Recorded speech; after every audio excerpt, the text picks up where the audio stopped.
Hey, friends, and welcome back to another episode of the Positive Voice Podcast. I am your host, Coach Chef Kim. Hey, guys, welcome in. Listen, I have had the most interesting last couple of weeks, and I was like, this is something I want to take to the podcast audience so we can have some dialogue about this. So, if you do not know, you can follow me on all the things at Kimberly I Houston. I am on Instagram. I am also on TikTok, definitely on Facebook. If you're looking for us on Facebook, you can find us at the Positive Voice Podcast. So, let's kind of hop right into some thoughts that I have been having and some things that I've heard, and I'm just like, yo, how do y'all feel about this? So one of the things that I did like a reel on last week was I heard a woman say this summer she is doing main character energy only things, and I was like, yes, like yeah, you are, like yes, the heck you are, right? And so as someone who studies humanistic psychology and I love studying people and why people do the things that they do, I'm always like, what would keep us from being main character? Right? What would keep you from having main character energy?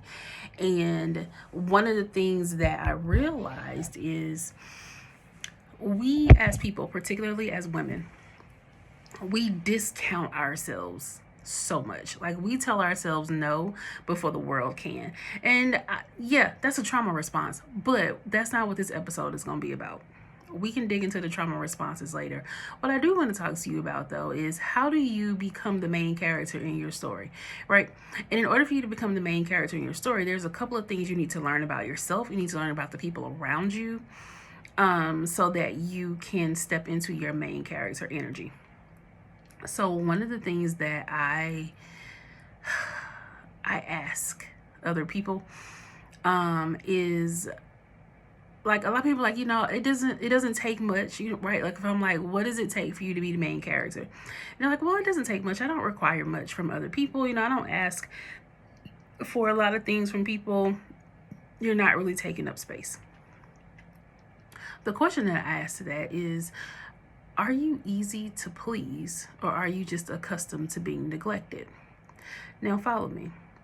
If the answer is probably both, let's discuss how you got here. Are you actually easy to please, right? I remember saying this a lot when dating. For many, many years, I was told I was too much. I not only was too much, but like that niche down thing, that's not new. Like people wanted to put me in a box as a child. I couldn't do, majorette and cheer and band and choir and right. It was like pick one thing and that's what you can do right now. In this season, you can only do one thing. And so it's ingrained in us that we can only do one thing at a time. Well, when that happens for people, particularly like me, who are multi-hyphenates, that doesn't work, right? I get bored really, really easily. And so I learned how to please other people because I learned that people did not have time for me to do all the things that I wanted to do. People were not on board with me doing all the things that I wanted to do. And that followed me into adulthood. So the fact that I am a trained pastry chef, that I am currently working on a doctoral degree in mind-body medicine, that I have a master's degree in education, that I have an undergraduate degree in organizational development, that I went to school and trained to become an event planner. Because I do all of these things, that's a problem for some people, right? And I've just reached a point in my life where I'm like, well, if I'm too much, go choke. Right? There's nothing else I can do about that. But the question, are you easy to please or just accustomed to being neglected? We absolutely are taught by society and those around us that we need to shrink ourselves in order to fit in. And when you're the main character doesn't shrink themselves. The main character doesn't fit in. The main character is the main character because they are the one who is the star of the show. So how do you become the star of the show when everything in your life tells you that you're not supposed to have main character energy? That's the question that I hope this podcast is going to answer for you today. So think about the things, whenever you're like, oh, I don't require much, or I'm just working on this little thing over here, or I just want to get your opinion about this and that and the other, right? You're shrinking yourself. You're shrinking your goodness. You're shrinking all the things that make you you in order to fit someone else's idea of who they think you should be. Women in particular do this a lot. Women do this a lot, all the time. In relationships, we do it. I can remember being like, it doesn't require, I don't require much if you want to date me. I don't require a lot of gifts. I don't require lavish, expensive trips. I don't require those things. I need you, like, bare minimum. I need you not to cheat on me. I need you not to call me out my name. I need you not to, like, try and physically abuse me. And don't lie to me. That was it. That's just how low my standards had gotten at one point. And the reason for that was because society had trained me to believe that my wants, needs, and desires did not matter. And over the weekend, I was talking to a friend, and he asked me, like, what are my preferences? And I shocked myself when I realized how long that text message was. It was long. It was lengthy. It was very detailed. It detailed hard stops for me. It detailed things that were going to make me side eye you a little bit and probably not trust you. It detailed pretty much all the things that I did not think I was worthy of having or asking for previously. Yeah, they were all in that text message. And so what that taught me was, this isn't about knowing your worth. I think we get that wrong. A lot of people say, you don't like manifest the person of your dreams until you know your worth. Baby, you cannot afford me. Let's be clear. You cannot afford me. So this is not about me knowing my worth. This is about me understanding my worthiness. And there is a difference. Me understanding that I am worthy of having more than the bare minimum in anything when it comes to my life is important. Me understanding that I don't have to shrink myself to fit myself into whatever box society says that I should be sitting inside of, nice and pretty with a bow on top of it. I am not that girl. I am not her, and that's okay, right? Again, if I'm too much, choke. I don't know any other way to say that. And once you reach this level of understanding about yourself, again, this is not knowing your worth. This is not me sitting down and writing down my qualifications for why I deserve these things. I don't need to prove myself to you or anybody else. The reality is that as a society, women have been taught that they are inherently not worthy, that we are supposed to be quiet, that we are supposed to be seen and not heard, that we are simply here to help men carry out their purpose on the face of this earth. That is what we were taught. It doesn't matter what your background is. It doesn't matter what your socioeconomic status is. That is what young ladies are taught. And so as you begin to deconstruct the things that you were taught within this society, and you begin to break down the things that you were told about at church, when you begin to look at the ways in which the women in your lives carried themselves when you were a child, and you're starting to look at what you thought was a happy home and you realize it was broken as hell, that's when you start to make decisions for yourself where you're like, you know what? I don't have to prove myself. I'm inherently worthy. It is my birthright to be worthy of more than the bare minimum than what any man or any other person wants to give me on this earth, right? So when we think about main character energy, you have to think about, what type of character are you? What type of main character are you? There are some villains that can be a main character. There are princesses that are the main character. Are you the damsel in distress in your story? Personally, that doesn't roll for me, but for some people, hey, that's cute for you. That's not for me. I am, one of the things that my ex-husband pointed out about me was that I do not like watching shows unless it has a strong female lead. And he's the first person that ever brought that up to me. And I was just like, what? Like, that doesn't make any sense. And he was like, please look at the stuff that you look at. The things that you want to look at on TV, and I don't watch a lot of TV.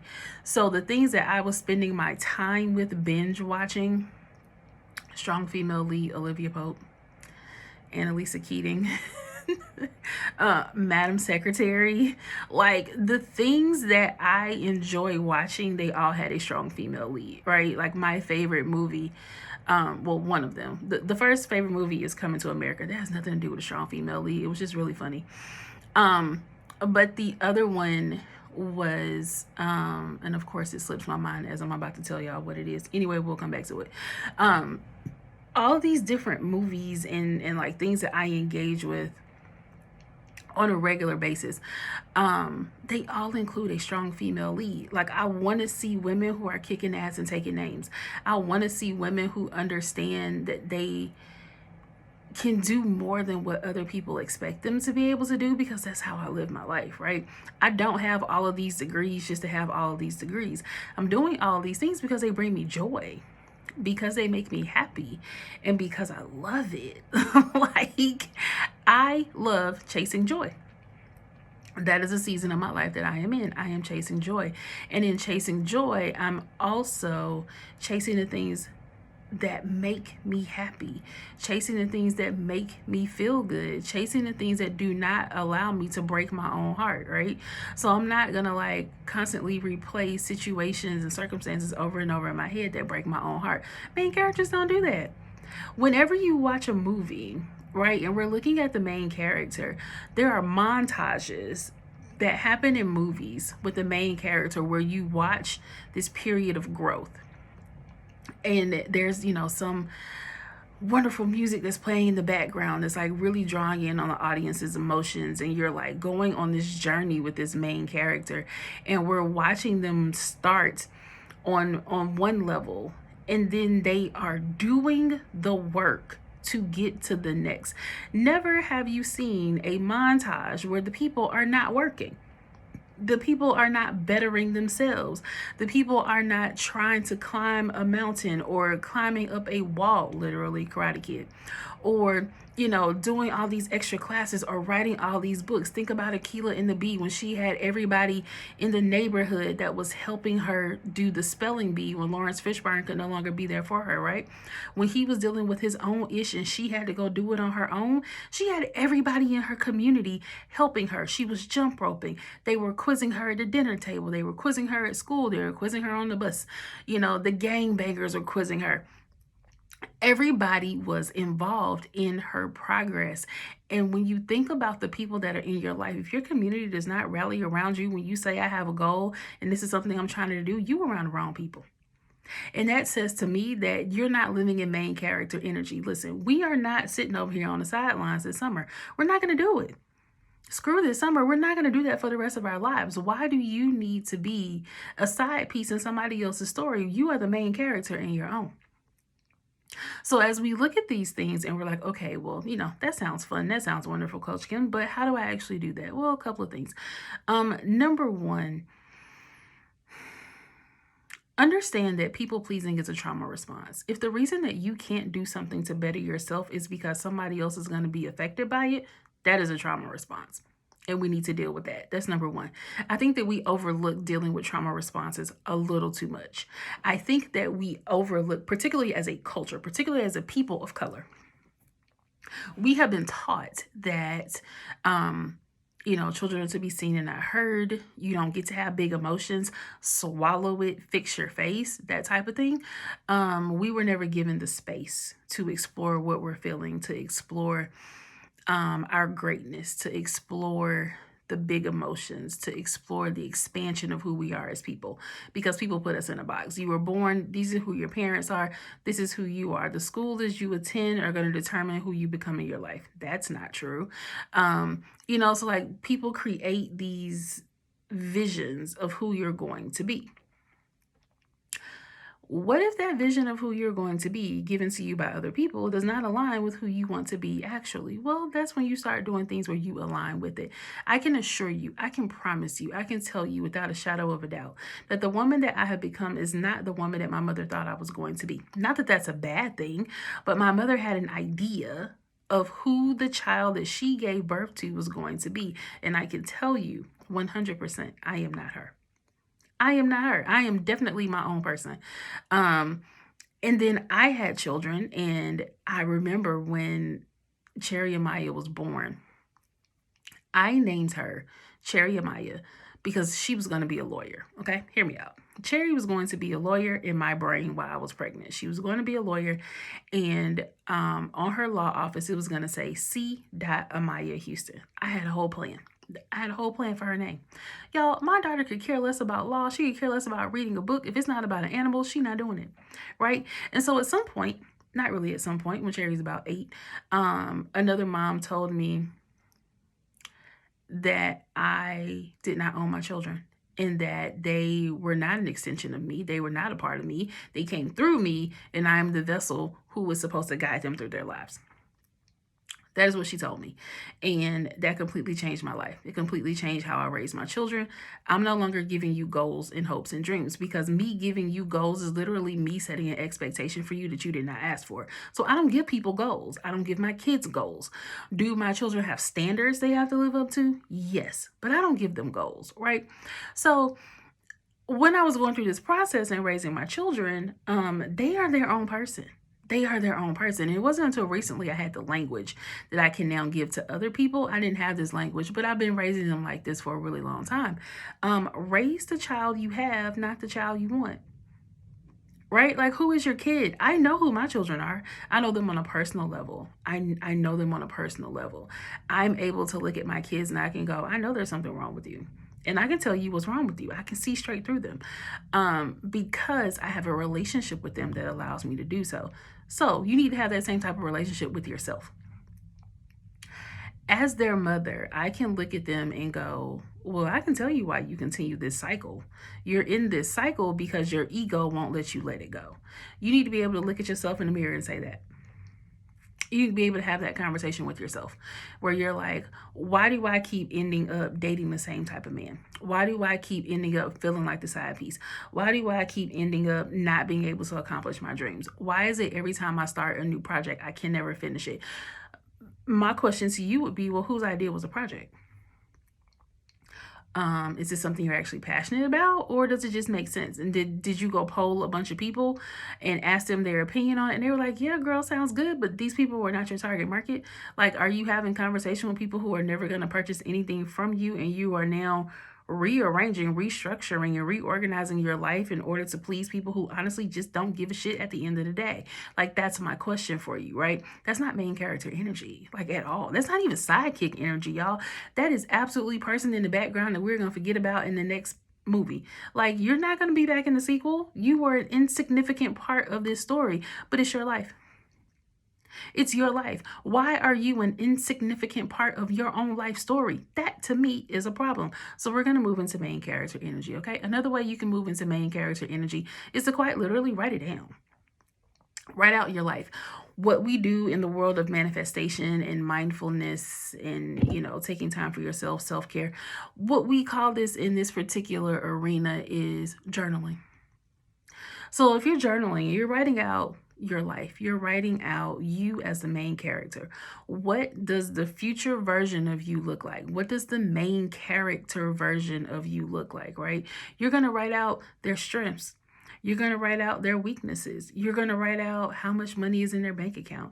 You're going to write out if they are an author, if they have books, if they have a podcast, if they're starting a new business, if they have multiple businesses, if they are someone who, dedicates their life to service. You're going to write those things out. When you write those things out, baby, that's your manifestation journal. Real easy, real simple. Like, this is not hard. Write your main character energy story. Write it out. Write it out every single day. Every day you can write down, you can continue this story. You can write down 5 different things every single day that you as the main character should be doing in your life. The more you do it, the more you write it, the more your brain will begin to believe, oh, these are the things we should be doing. And then you're going to have the energy to do the things you need to do in order to make the things happen and need to happen in order for you to be the main character in your story. That's important. If you can't be the main character in your own story, then beloved, what are you doing? What are you doing? Like, what type of life are you actually living if you are not the main character in it? Now, I can say this as someone who is in recovery from not being the main character in my life. I wasn't.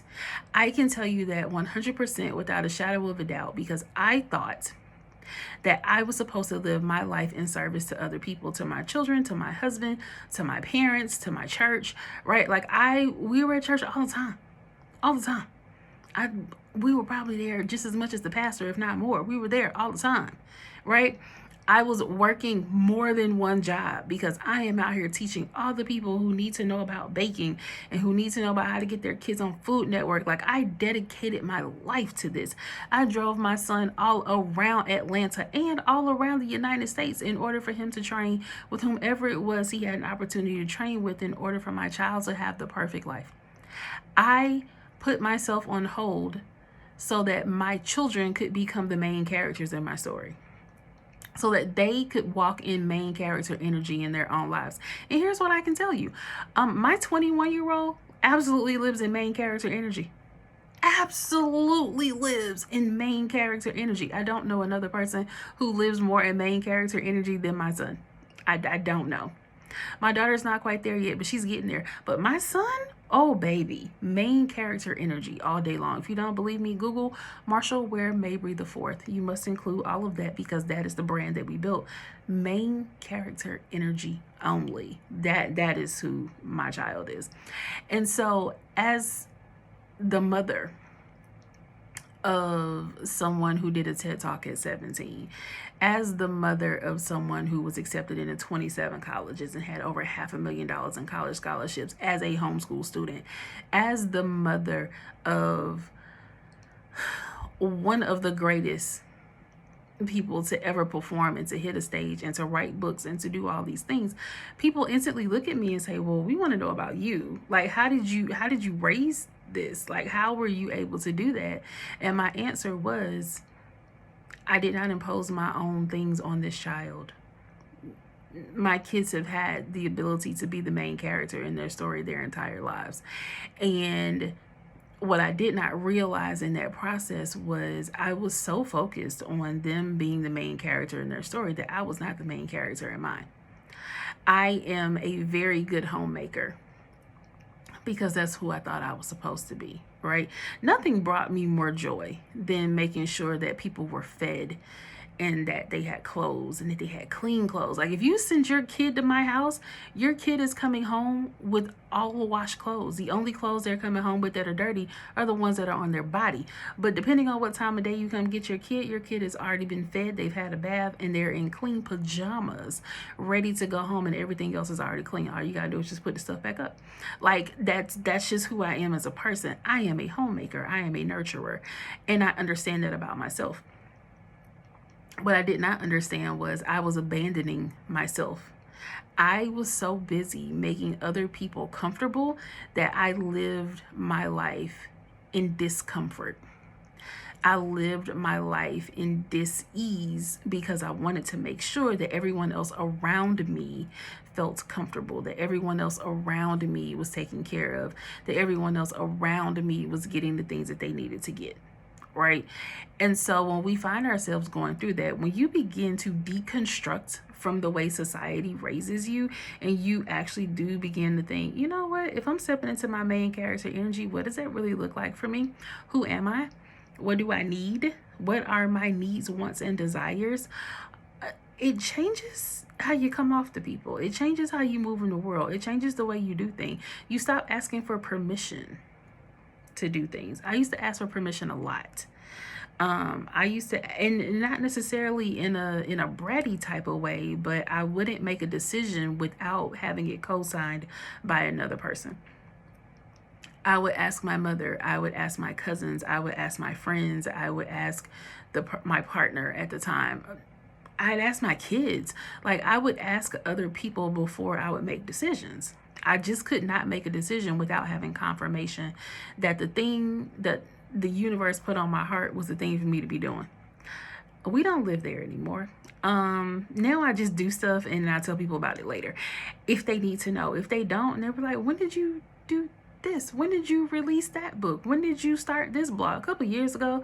It just wasn't important when I did it. It was something I wanted to do for me, and I keep it pushing, right?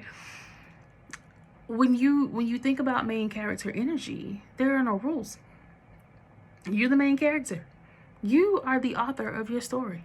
You are the narrator. So what are you doing to do that? What is one thing you can do today that moves you forward to becoming the main character that you envision yourself being? That's what I think about every day.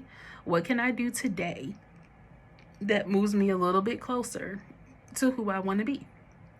I wrote a post about this that went viral on Newsbreak about 2 months ago, that moving in silence was a trauma response, because it is. Moving in silence is in response to people letting you down. If you felt supported all the time, you would not have to do things quietly. You could be loud about it because you knew you have a community of people who are rallying behind you, who are going to support it, right? So moving in silence is indeed a trauma response. You have been traumatized. Somebody has let you down. Somebody has broken your heart. Somebody has showed you that you cannot trust them when you tell them your big secrets. And so now you move in silence. That's a trauma response. That's also not main character energy. If I have to be quiet all the time, it's going to take me a lot longer to reach my goals than it would if I actually just talk about it, right? So if you've listened to this podcast, you already know who the 4 people that I aspire to be like are. Brene Brown, Tabitha Brown, Michelle Obama, and Oprah Winfrey. Not in any particular order. But those 4 women are the 4 women I'm absolutely obsessed with, and there are different qualities from the 4 of them that I aspire to have in myself. And it doesn't make sense for me to just like watch them on social media, or to watch a Netflix special, or to watch an HBO special if I'm not going to put anything into action, right? So me having a podcast is me giving myself a voice. If I want to be on stages speaking, and I want to, have a podcast that's doing really, really well and I can monetize it, then I have to start the podcast. Then I have to talk about the things I want to do. Then I have to mention that I want to be on stages. I have to mention that you can absolutely hire me. I have to mention that I'm writing books. I have to mention that I'm going to enter my cookbook into a book festival. I have to mention that I'm a coach. I have to mention that I have all these things going on in my life. If I never tell you all the things that I'm doing, then how do you know when to recommend me to do something? You don't. Moving in silence is not main character energy. You will get to where you're trying to be a whole lot faster if other people know you're trying to get there. Now, if you feel like you can't tell the people in your life where you're trying to go, beloved, you are in a cage. That is not a community. That is a cage. You are not around the people you need to be around, and you need to adjust that. You need to move. If it's people inside of your home, you need to understand that even though you are changing, if other people are not, at some point, you will have to let that go. There's no other way around it. You cannot force feed growth to other people. That's just not something that happens. If the people around you have a fixed mindset and you have a growth mindset, and you're like, I want better for myself, then you are going to have to leave the place that continues to hurt you. You are going to have to leave the place that continues to harm you. You're going to have to leave the place that continues to keep you in bondage. Like, why would you stay there? This is the other thing. In order to help you realize when you are doing main character energy things, I want you to think about this. If you do something, or let's say if your best friend called you, okay? If your best friend called you, or your kid called you, or your sister or your brother called you, somebody you love a whole lot, somebody you love more than anybody else on this earth, called you, and they told you that they weren't, like, they had this big dream, they have this big idea, but they're not sure if they should do it, what would you tell them? How would you encourage them? How would you help them see the value in themselves? I bet you could think of it right now. You can very easily think of the things you would tell your best friend, your lover, your spouse, your homie, your mama, your sister, your brother. You can think of the thing you would tell them to encourage them to keep going. Okay, now I need you to do that to yourself.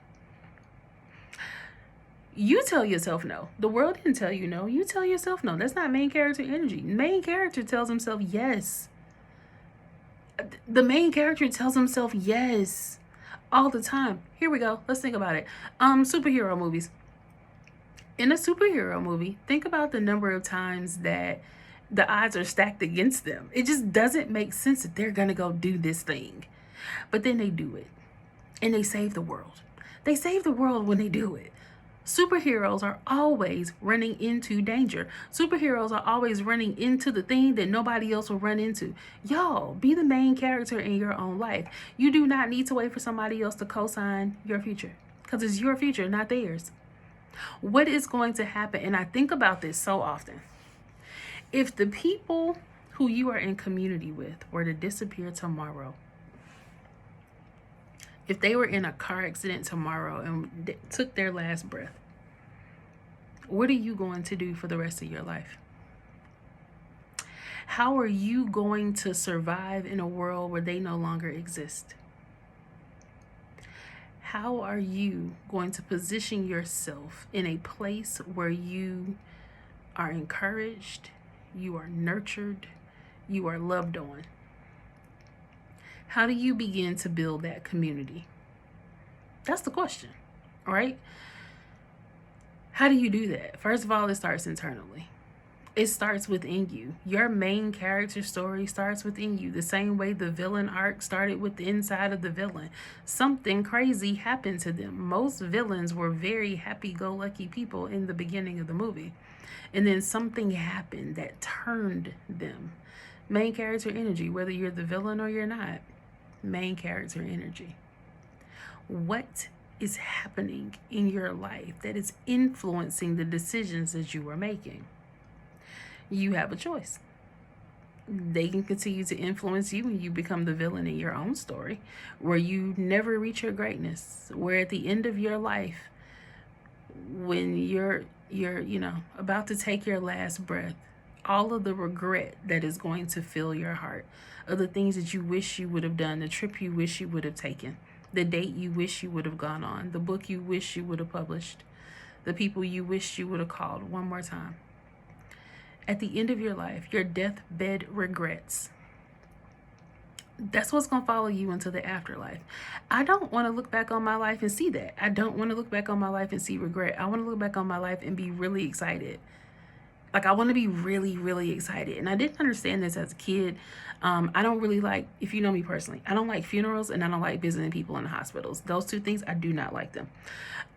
But I do remember that we had gone to a funeral for someone and the pastor said, can we give a round of applause for the life that they lived?